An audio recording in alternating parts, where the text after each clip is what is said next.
On a eu un cas en particulier, si on veut. On avait un entrepôt de pneus pour descendre les pneus, stratégie qu'on donnait, on prenait les pneus et on les lançait.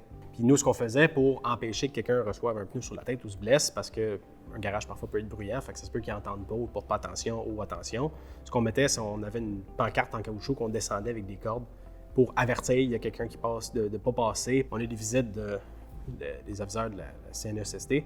Ils ont vu ça, puis ils trouvaient que ça pouvait poser problème. Ils nous ont demandé de mettre une barrière en tissu un peu style cinéma. On écoutait, puis ça faisait beaucoup de sens ce qu'ils nous disaient.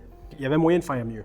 Donc, on a demandé aux employés, avez-vous des solutions, avez-vous des idées? À force de discuter un peu tout le monde ensemble, on est venu à une idée commune. Un muret en aluminium, attaché avec un treuil au plafond, qui est dans des tracks, qui lève et qui baisse. En fait, quand on ne se sert pas de l'entrepôt en haut, la porte est complètement fermée en haut avec des loquets. Quand on a besoin d'aller descendre des pneus, en fait, on baisse la porte tranquillement avec un treuil, ça descend en bas. C'est rendu physiquement impossible que quelqu'un peut passer par là et se blesser parce qu'il y a accident ou peu importe.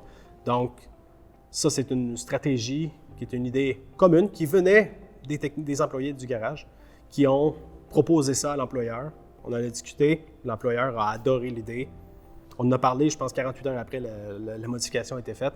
La CNSST est repassée au garage, ils ont vu ça, puis ils ont dit « Wow! » Ils ont vraiment bien aimé notre idée et ils l'ont approuvé tout de suite.